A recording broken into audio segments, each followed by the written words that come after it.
Pada tahun 2003, Kim Shin Hwang, seorang mantan pemain sepak bola dari klub Ulsan Hyundai, sedang berada di Sumatera untuk mencoba peruntungannya menjadi penangkap buaya.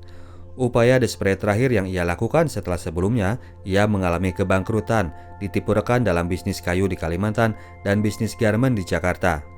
Namun alih-alih untung, di Sumatera pun dia buntung. Setelah sebelumnya ia menjalani perawatan dan akhirnya bisa keluar dari rumah sakit, seorang rekan wartawan memberinya info agar ia mencoba peruntungan di sebuah daerah yang baru lepas dari Indonesia, yaitu Timor Timur. Di sana mereka sedang mencoba memulai kehidupan baru dan mengembangkan segalanya. Kim Shin Hwang merasa telah menemukan sebuah ide yang brilian. Tidak lama ia pun tiba di kota Dili, ibu kota Timor Leste. Di sana dia langsung dijemput oleh kontaknya yang telah ia hubungi, James Hong, yang katanya bisa menunjukkan jenis investasi yang cocok di daerah itu. Kim diajak untuk berbisnis di bidang perkebunan kopi. Untungnya saat itu, seorang staf dari kedubes Korea datang ke tempat mereka sedang meeting. Park In-gi, staf kedubes tersebut, telah mengenali sosok seorang James Hong karena orang itu ternyata adalah seorang tukang tipu. Ia pun diusir dan kemudian dia berkenalan dengan Kim. Park menjelaskan bahwa di Timor saat itu belum ada apa-apa yang bisa dibisniskan. Dia menganjurkan agar Kim segera cabut dari sana. Kim merasa terpukul, lagi-lagi dia harus jadi pecundang karena dibodohi orang, sesama orang Korea juga yang menipunya. Esoknya ia pun langsung check out dan dijemput oleh Park untuk diajak menuju bandara.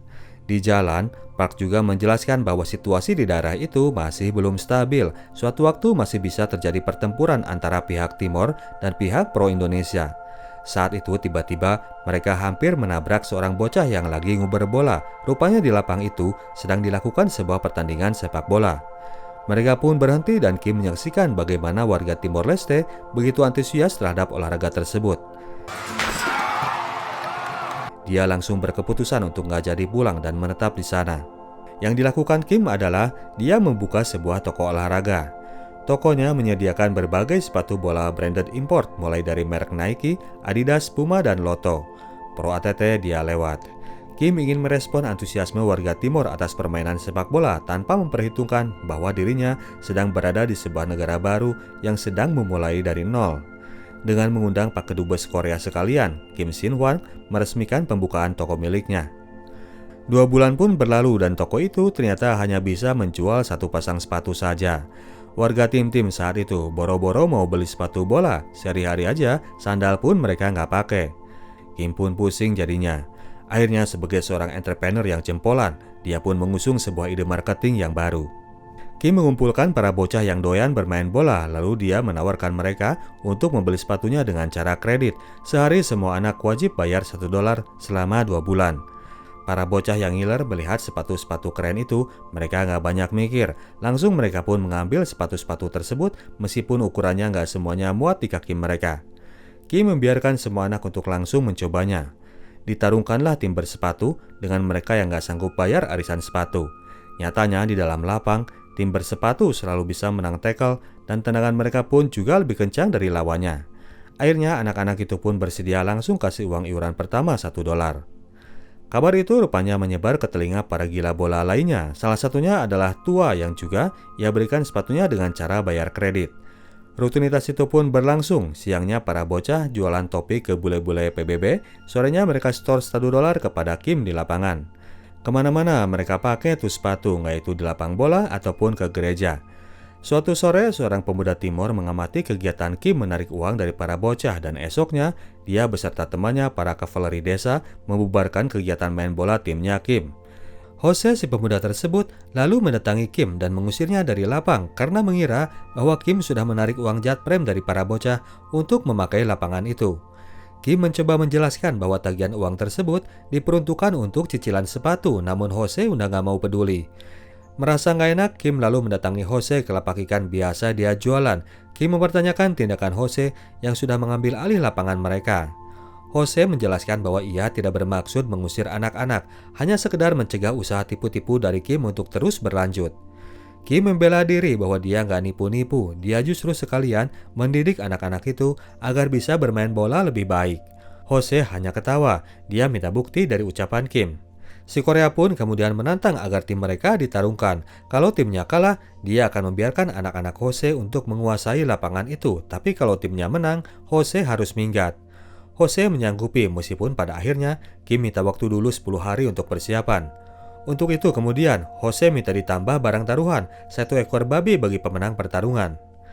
Kim pun kemudian bersibuk menyiapkan barang-barang di toko untuk dipakai oleh para bocah.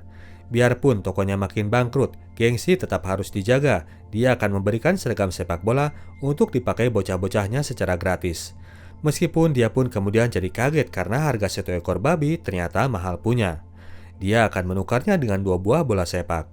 Mulailah Kim melakukan audisi dan membentuk sebuah tim. Tua yang jago skill itu ia lewat karena tubuhnya dianggap terlalu mungil. Jadi sementara teman-temannya berlatih, anak itu cuma bisa menonton dari samping lapangan. Demikian juga dengan Ramos, seorang bocah yang juga punya skill apik, namun anak itu bukan bagian dari kelompok anak yang nyicil sepatu.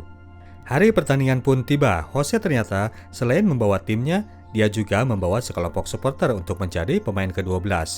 Kim pun jadi kader, apalagi ketika kemudian dia melihat bahwa timnya si Jose ini terdiri dari anak-anak yang udah pada gede, termasuk dia sendiri, bukan para bocil seperti timnya Mr. Kim. Walhasil pertandingan itu akhirnya cuma jadi lawakan semata karena boro-boro bisa melawan, kipernya pasukan Kim malah takut menahan tendangan anak dewasa. Dari timnya Jose, ternyata si Ramos ikut dimainkan dan anak itu rupanya memang jago meskipun tampil nyeker. Para anak Timor ini bersemangat main bola. Impian mereka adalah bisa keluar dari Timor dan direkrut oleh klub profesional Liga Indonesia. Akhir pertandingan, timnya Kim kalah, dia pun ngutang dulu dari Pak In-gi untuk dibayarkan beli babi. Namun ternyata si Kim ini nggak kapok, dia berniat untuk membalas dendam. Kim kembali mengumpulkan para pemainnya dan kembali menolak Tua untuk masuk ke dalam tim. Yang dilakukannya adalah menarik Ramos agar mau diajak gabung. Kim mencari alamat rumah anak itu dan berhasil menemukannya, namun ternyata si Ramos ini adiknya Jose, rival beratnya di lapangan. Kepada kakaknya, Kim menjelaskan bahwa ia ingin merekrut adiknya untuk masuk ke dalam tim. Dia bilang bahwa dia ingin melatih Ramos agar bisa menjadi pemain pro. Jose menolak, ia bilang bahwa ia yang akan bawa Ramos jadi pemain pro ke Indonesia. Tapi sebagai mantan pemain pro, Kim jauh lebih tahu cara bermain ala pro. Dia menawari Ramos mahar transfer yang berupa sepasang sepatu sepak bola. Kim memberi Ramos waktu untuk memikirkannya. Saat itu, kondisi konflik sendiri kembali mulai memanas, namun Kim tetap fokus dengan pertandingannya. Pada akhirnya, ia pun berhasil mendapatkan pemain yang ia incar. Ramos datang dan bersedia untuk masuk ke dalam tim. Berlatihlah kemudian mereka makin serius dengan 1 orang rekrutan baru. Setelah dirasa siap, Kim kemudian datang lagi kepada Jose dan kembali menantang timnya untuk bertarung. Taruhannya kali ini ia tambah jadi 3 ekor babi saja.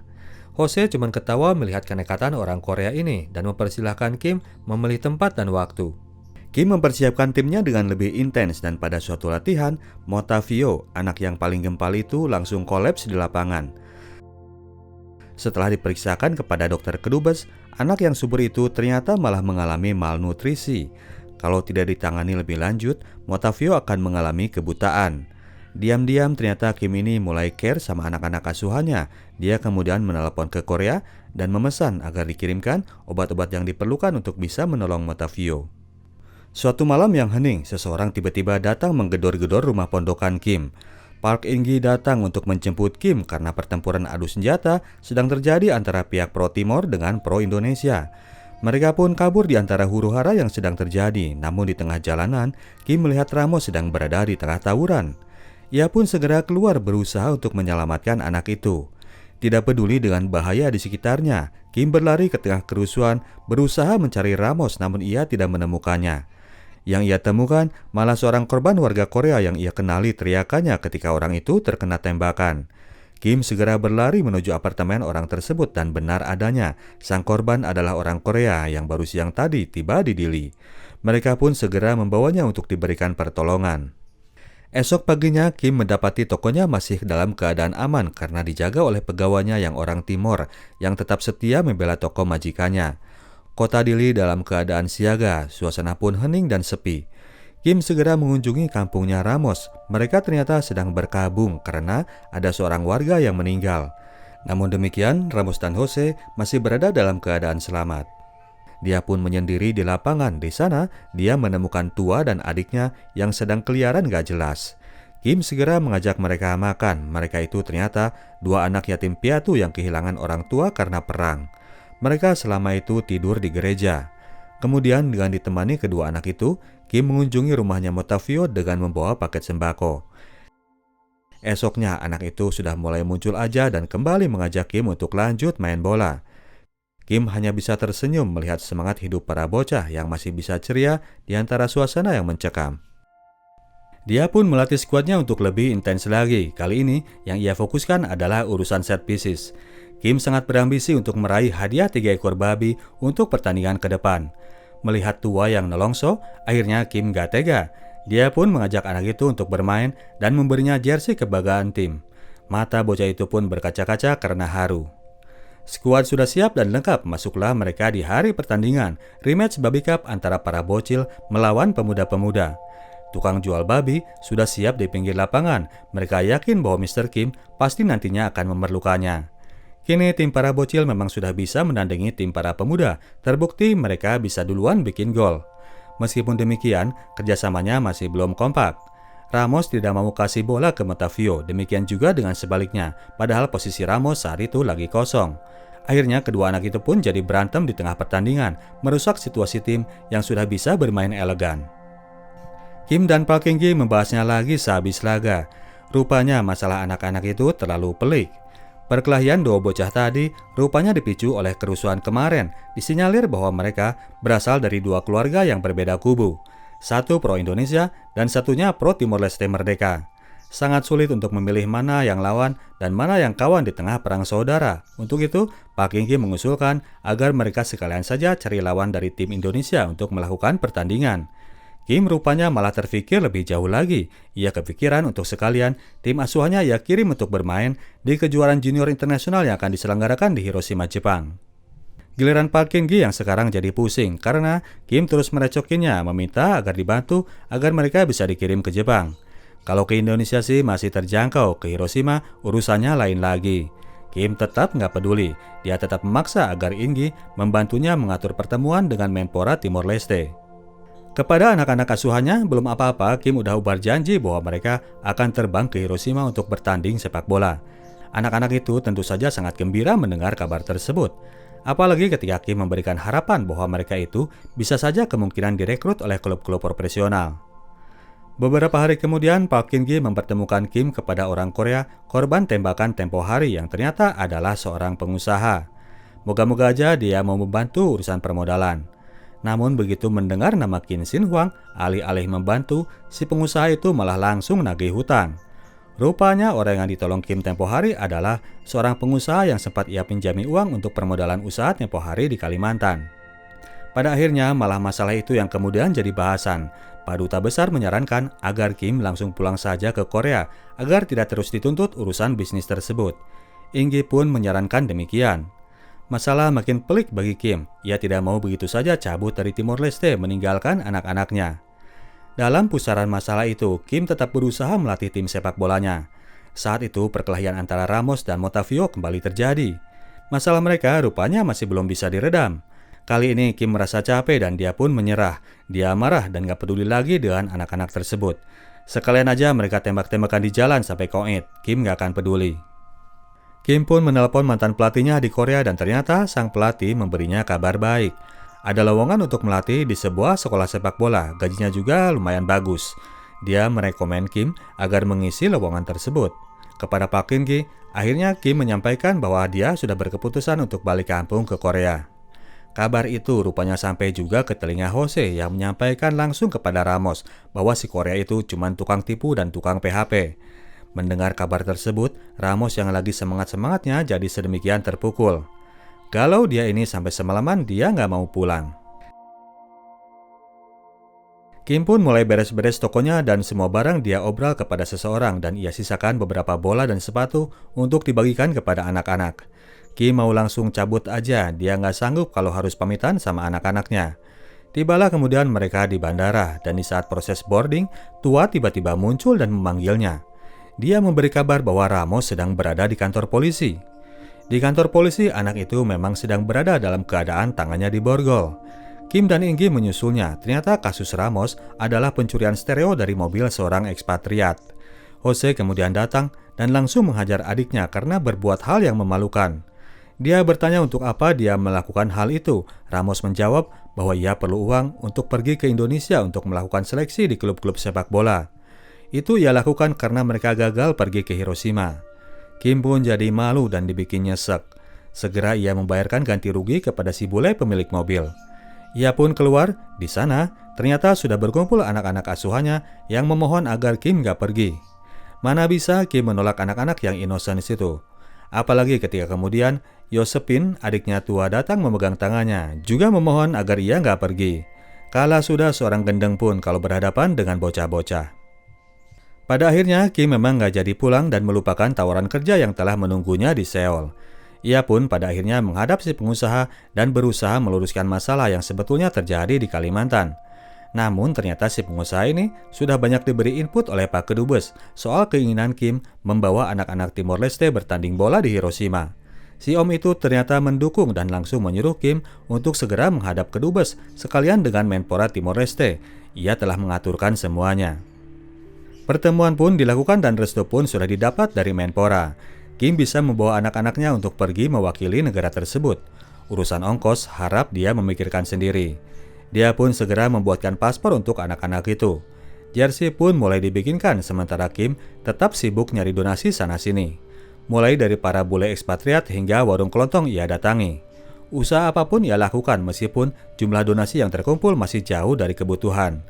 Para pemuda di lapak ikan tidak lupa membantu melakukan pengumpulan dana. Mereka kini bersama-sama membantu agar anak-anak mereka bisa pergi ke Hiroshima. Saat itu kemudian Inggi datang dengan sebuah surat dari pihak airlines. Mereka harus setor uang paling lambat seminggu kemudian. Kalau enggak, jadwal terbang mereka terpaksa harus di-cancel. Kim sendiri saat itu sudah nothing tulus. Namun demikian, dia tetap nggak mau nyerah. Ia kali ini ingin melihat garis finish dari usahanya yang selama itu selalu tidak pernah ia lihat karena dirinya selalu keburu minggat. Mungkin dengan anak-anak ini, dia bisa melihat garis finish itu. Di sisa waktu tersebut, mereka tetap berdoa dan berusaha. Park In-gi membantu dengan menuliskan artikel mengenai cerita sebuah tim bola anak-anak dari negara Timor Leste yang dilatih oleh seorang pelatih dari Korea Selatan. Artikel itu kemudian sampai ke sebuah media yang langsung tergugah membaca cerita tersebut. Suatu pagi ketika tim itu sedang berlatih di pantai, In-gi datang dengan tingkah yang seperti kerasukan setan. Staf kedubes itu berlari ke tengah lumpur dengan mengacungkan secari kertas. Ia memberikan kertas tersebut kepada Kim. Kertas itu adalah surat resmi dari panitia pertandingan yang membaca artikel mengenai Kim. Mereka memutuskan untuk mensponsori timnas junior Timor Leste untuk berangkat menuju Hiroshima. Sejenak Kim pun speechless membaca surat itu. Setelah agak ademan dikit, dia pun kemudian mengumumkan kepada seluruh anak buahnya bahwa mereka jadi terbang ke Hiroshima. Tahun 2004, timnas usia 15 tahun dari negara Timor Leste tampil pada kejuaraan Rivellino Cup yang diselenggarakan di Hiroshima. Para warga Korea mendadak menjadi supporter tim Timor Leste. Di penyisihan, mereka sudah harus menghadapi tim tuan rumah. Tampil kaku karena masih adaptasi dengan cuaca yang dingin, tim asuhan Kim tampil kurang maksimal dan mereka udah kebobolan 2 gol di babak pertama. Ketika waktu menjelang akhir setengah babak, sebuah scrimmage di depan gawang Jepang membuat Motavio terjatuh karena berbenturan dengan bek Jepang. Kepala anak itu pun terluka karena benturan tersebut. Peluit pun dibunyikan, babak pertama berakhir dengan skor 0-2. Di ruang ganti, Kim menekankan agar timnya harus tampil lebih bersemangat lagi. Dia juga menekankan lagi bahwa mereka tidak perlu menang, cukup bermain lepas dan mengeluarkan upaya yang terbaik. Saat itu ia berkeputusan untuk mengganti Motavio dengan Ramos. Kedua pemain ini memang sengaja mereka gilir gak berada satu pitch untuk menghindari pertempuran dadakan. Ketika tim mulai keluar, Motavio memohon kepada Kim untuk tidak diganti. Meskipun terluka, rupanya anak itu masih pengen bermain. Kim saat itu masih bingung. Di pinggir lapangan, rupanya anak itu masih terus merengek. Akhirnya, dengan prinsip hanya sekedar anak-anaknya biar senang, Kim membiarkan anak itu terus main berada satu pitch dengan Ramos. Di babak kedua ini, Timor Leste memang mulai bermain lebih baik. Ramos dengan gocekannya mampu mengobrak-abrik pertahanan Jepang. Namun anak ini masih canggung harus kerjasama dengan rekannya sehingga beberapa kali ia nggak ngoper kepada Motavio. Pada sebuah momen, kedua anak itu malah saling rebutan ingin menyundul bola, peluang pun jadi terbuang. Ingi sudah takut aja jangan-jangan kedua bocah itu bakal bikin aib internasional. Pada sebuah momen, lagi-lagi Ramos giring bola dan dia nggak mau oper ke Motavio. Akhirnya dia pun terjerembab di tackle back musuh. Ramos jatuh kesakitan. Motavio yang sudah dikasih jatah main lebih, dia membayar kepercayaan pelatihnya. Anak itu melupakan egonya, dia menghampiri Ramos dan membantunya untuk berdiri. Setelah momen tersebut, kerjasama pun makin cair. Penyerangan Timor Leste makin moncer. Ramos kali ini mau mengumpan kepada Motavio dan gol pun tercipta. Timor Leste memperkecil kedudukan menjadi 1-2. Selepas itu, pertandingan makin seru diselingi dengan beberapa aksi yang keras. Kedua tim makin ngotot untuk menyerang, namun dribble Ramos ini tidak terantisipasi oleh tim lawan. Bagaikan seorang Neymar cilik, Ramos menggocek bola dan melakukan one-two dengan Motavio, gol pun kembali terjadi. Kali ini Ramos yang membuatnya. Skor berhasil disamakan di menit-menit akhir dan itu membuat mental tim Jepang mulai memble. Sementara itu, tim Timor Leste makin bersemangat. Scrimmage kembali terjadi di depan gawang tim Jepang dari sebuah tendangan pojok. Kiper Jepang berhasil menghalau bola, namun bola liar itu malah sampai ke hadapan Tua. Bocil itu tidak membuang kesempatan, ia segera mencocor bola dan berhasil memasukkannya ke gawang Jepang. Gol kemenangan yang terjadi pada waktu-waktu akhir. Peluit akhir pun kemudian dibunyikan. Secara mengejutkan, tim Timor Leste berhasil mengalahkan tim tuan rumah. Semuanya larut dalam kegembiraan, tidak itu Kim dan anak-anaknya, namun juga para warga Timor yang menyimak dari siaran radio, juga Presiden Sanana Gusmao yang mendengarkan dari kantor kepresidenan. Berbekal persatuan dan rasa pede yang sudah mereka dapatkan, 6 pertandingan berikut dilalui timnya Kim Sin Huang dengan kemenangan yang tidak kalah dramatis. Pasukan dari negara baru itu berhasil menjuarai Rivellino Cup di tahun 2004 di kota Hiroshima. Bersama anak-anak asuhannya, Kim Sin Huang berhasil menemukan jalan hidupnya. Apapun itu, yang penting hidupnya masih bisa berguna untuk orang di sekitar. Sampai saat ini, dia masih tercatat sebagai pelatih timnas junior negara Timor Leste. Oke, demikianlah ceritanya Bro dan Sis. Kita tim Sinotalk cabut dulu. Sampai jumpa di video kita selanjutnya. Ciao.